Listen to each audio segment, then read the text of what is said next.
मुखबाती बेटा हमें दलिया हमरा कथी के कोई कौन चीज के इतना गो हम चॉकलेट नहीं बेटा जाने छी समांगो से नहीं हमरा एगो टहल के देने होते आ चाहे मरल पड़ल छै तो एगो रोटी हमरा बना के देने होते।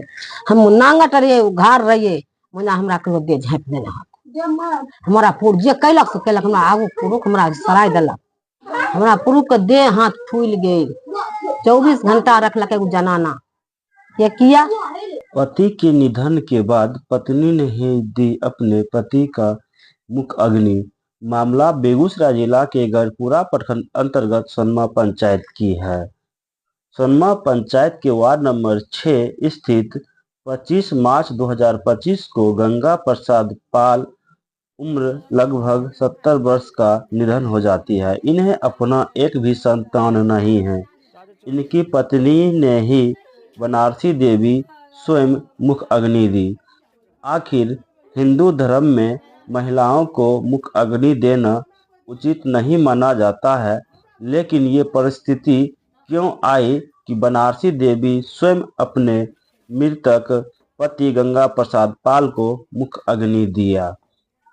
बाबू हमारा रुख 6 बजे में डेट के दिल 6 बजे के लहास 5 बजे में उठले समाज के लोग बोला कि हमारे गोतनी आनलक लहास हमारा उठे नहीं दिलखन कहलखिन जब तक कल जमीन नहीं तो बास के लिख मही तब तक ई जमीन लिखल जैते अखनी बास के आ जब काम होते तब एकरा कोई साबुत छे नहीं साबुत नहीं बाल बच्चा लिखल। हम जब तैयार भे गलिए हमरा कहा तो लहास उठ जात तो कहलखिन की जे काम हम नहीं करबे काम करते वह एगो बाबू के हमरा कहियो दूगो जात रहे गोतनी रहे हमरा कड़ा में के भून दिलकै नहीं देखभाल कैलकै इतना कुछ से नहीं समांगो से नहीं हम पोसपूत एगो रख लेलिए ओई बच्चा के हमें से 5 कट्ठा एक ठैया जमीन दिलिए 15 दूर एक ठैया दिलिए तो उ जब जानलक अब लहास के मुंह कान फूल गए तो जबरदस्ती है जाए के लीचा फिर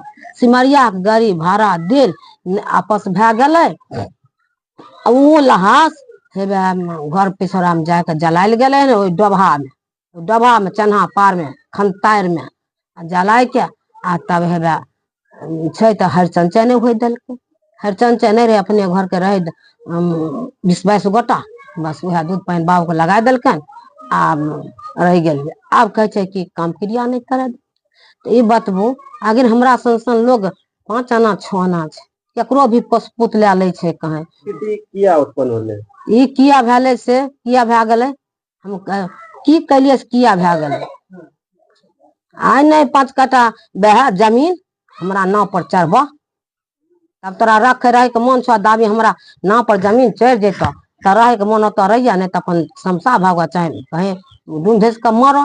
जमीन किनका नाम करे के बात है राम होत रही है राजीव राम के नाम पर आ राजा राम के नाम पर दोसर केकर होत ये अपने के भेलखिन उ भेले हमर जात ई है नहीं राजीव। अच्छा हाँ एगो एकर भाई एगो ई भेले।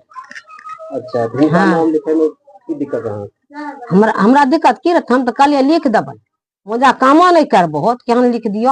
हाँ में घटना घटा था एक आदमी की मृत्यु हुई थी जो मेरे दादाजी लगेंगे उसमें हाँ शाम को 8-9 बजे डेट हुआ था। उसके बाद उससे पहले हम लोग हॉस्पिटल ले गए थे रिटर्न आने में लगभग 1-2 बज गया रात।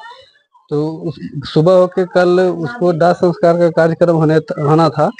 उसमें क्या था थोड़ा बहुत ये जो गांव में चलता है दियात गुतिया जो चलता है इसके द्वारा कुछ अड़चन लगाया गया था। क्या अड़चन लगी थी? अड़चन ये लगाया था जो जिस आदमी का मृत्यु हुआ था उनका मतलब कोई लड़का भी नहीं है कोई लड़की भी नहीं है तो वो किसी और लड़के को वो पशुपूत के रूप में रखे हुए थे। तो दियाद लोग का कहना था कि वो आग नहीं देगा। अच्छा हाँ आग देगा देने वाला जो उनके मतलब जो नजदीकी होता है ना वो क्या बोलते हैं उसको आदमी का भाई का लड़का या उसका पोता हो दियाद उसका जो क्लोज दियाद है वो हुआ था जिनका उनकी वाइफ का कहना था कि हम उससे आग नहीं दिलवाएंगे। इसका रीजन ये था कि जब तक हम सही थे तब तक हमको कोई देखने नहीं आया। कभी तबीयत खराब हुआ था कभी कुछ हुआ था रात दिन एक करके जो हमको देखा हम उसी से आग लेंगे। तो इस बात के लेकर के बहस चल रहा था। तो इसका निदान हुआ। उनका लास्ट में कोई दियाद गोतिया कोई नहीं गया दाह संस्कार में, ऐसे होते होते शाम हो गया। तो दाह संस्कार के लिए वो जो औरत है, जो विधवा है औरत, उनका जो रिश्तेदार आया था, उनका भतीजा हो गया, भाई हो गया, उन सबके सहयोग से दाह संस्कार का काम किया गया। महिलाओं को अग्नि देना उचित नहीं है। मजबूरी बस कोई किसी को अग्नि प्रदान करता है, कोई भी महिला। इस परिस्थिति में अगर कोई उसको देखभाल करने वाला नहीं होता है, कोई नई अग्निदान देने वाला होता है, तो मजबूरी बस पत्नी ही उसको अग्निदान देती है। बेचारी मजबूरी में अग्निदान दिया। क्या इसमें ऐसा परिस्थिति क्यों आ गई थी?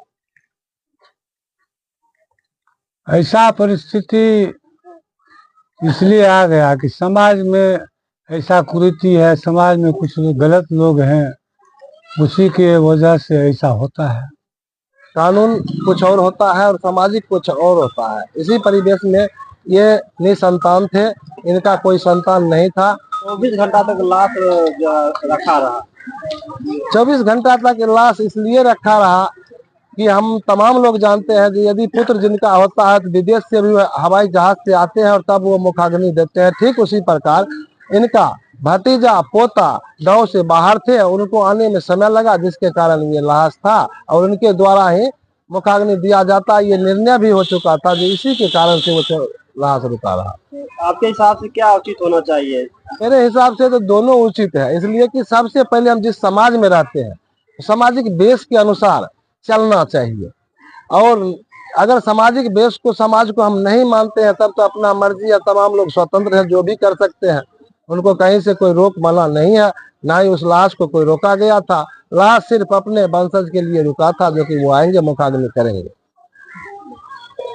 अगर जो है ये बात वो सहमति नहीं देते हैं तो उन्हें समाज से बहिष्कार किया जाएगा। हाँ, इन बात पर समाज से कोई बहिष्कार नहीं है। समाज में जो रीति रिवाज है भोज भात खाने की, ना उनके यहाँ कोई खाएंगे ना खिलाएंगे, इससे वो तो अलग रहेंगे इस विधि व्यवस्था से। वीडियो के माध्यम से आप देख रहे थे एक निसंतान दंपति की कहानी और उनकी जुबानी। इन महिलाओं को अपने एक भी बच्चे नहीं होने की वजह से किस तरह से सामाजिक नियम और पितृसत्ता जैसे कुप्रथा को झेल रही है, बेखूबी आप हमारी तस्वीर के माध्यम से देख रहे थे।